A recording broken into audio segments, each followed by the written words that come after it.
En Romanos capítulo 10, versículo 9 y 10 nos dice que si nosotros confesamos con nuestra boca que Jesús es el Señor y creemos con el corazón que Dios lo levantó de los muertos, seremos salvos. Porque con el corazón se cree para alcanzar la justicia y con la boca se confiesa para alcanzar la salvación.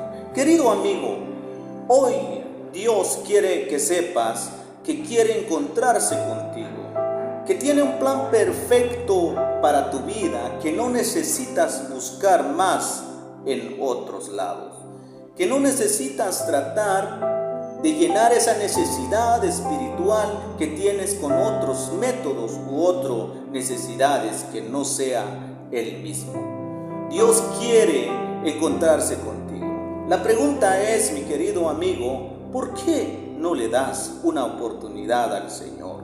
¿Qué pierdes con tratar de llenar esa necesidad espiritual que hay en ti?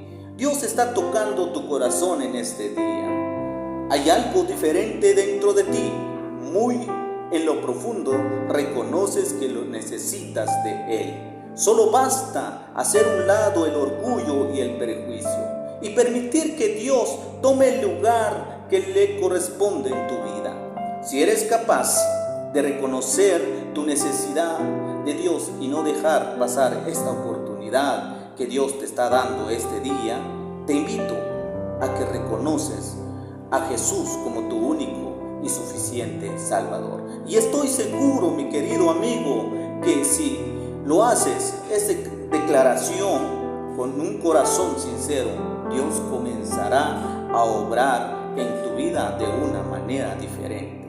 Comenzará a saciar la necesidad espiritual y sobre todo comenzarás a ver y notar cosas que antes nunca habías notado en tu vida. Así que, querido amigo, en ti está la decisión.